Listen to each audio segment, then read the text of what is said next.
দিয়েছেন কিনা? নূহ আলাইহিস সালামের জাতিকে ধ্বংস করছেন কিনা? কওমে আদ, কওমে লূত, কওমে সামুদ এদেরকে ধ্বংস করছেন কিনা? বনি ইসরাইলের বিভিন্ন কওমকে ধ্বংস করছেন কিনা? কেন ওই যুগে নবী ছিলেন না? থাকার পরেও কেন কেন ধ্বংস করেন নাই? কেন ধ্বংস করেছেন?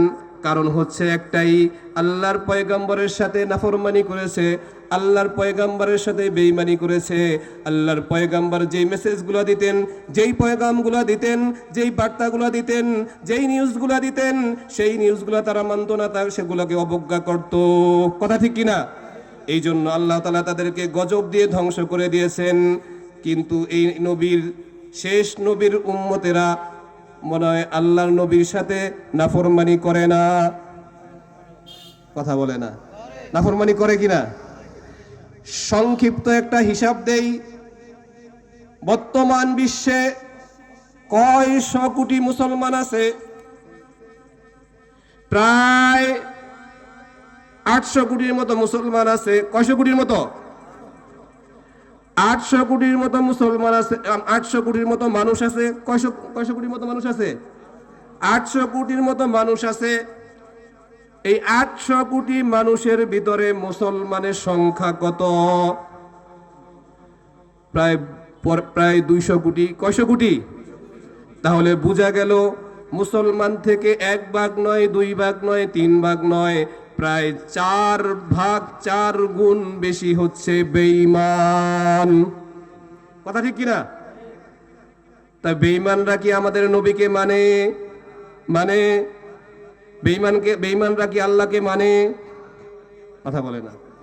যদি মানতো তাহলে তো বলতো কালেমা লা ইলাহা ইল্লাল্লাহ মুহাম্মাদুর রাসূলুল্লাহ, আশহাদু আল্লা ইলাহা ইল্লাল্লাহ ওয়া আশহাদু আন্না মুহাম্মাদান আবদুহু ওয়া রাসূলুহু। আমি এই কথার সাক্ষ্য দিচ্ছি যে আল্লাহ ছাড়া কোনো মাবুদ নাই। এখন বলেন বেঈমানরা কি এক আল্লাহকে মানে কিনা? তাহলে আল্লাহকেও মানে না। ওয়া আশহাদু আন্না মুহাম্মাদান আবদুহু ওয়া রাসূলুহু, এবং আমি আরো সাক্ষ্য দিচ্ছি যে প্রিয় নবী হযরত মুহাম্মদ মুস্তাফা সাল্লাল্লাহু আলাইহি ওয়াসাল্লাম আল্লাহর বান্দা ও রাসূল। সুবহানাল্লাহ। তাহলে শেষ নবী হিসাবে, আল্লাহর নবী এবং বান্দা হিসাবে বেঈমানরা মানে, আমি স্পেসিক্যালি কোন ধর্মের নাম বলতেছি না, এক কথায় বলতেছি বেঈমান। এই বেঈমানদের ভিতরে অনেক ধর্ম আছে, কেউ মানে না, শেষ নবী মানে না। তাহলে আল্লাহ কেন এই 600 কোটি মানুষ, 600 কোটি বেঈমানদেরকে কেন গজব দিতেছেন না কেন? ওয়ামা আরসালনাকা ইল্লা রাহমাতাল লিল আলামিন। আল্লাহই তো ঘোষণা করেছেন। কি ঘোষণা করেছেন?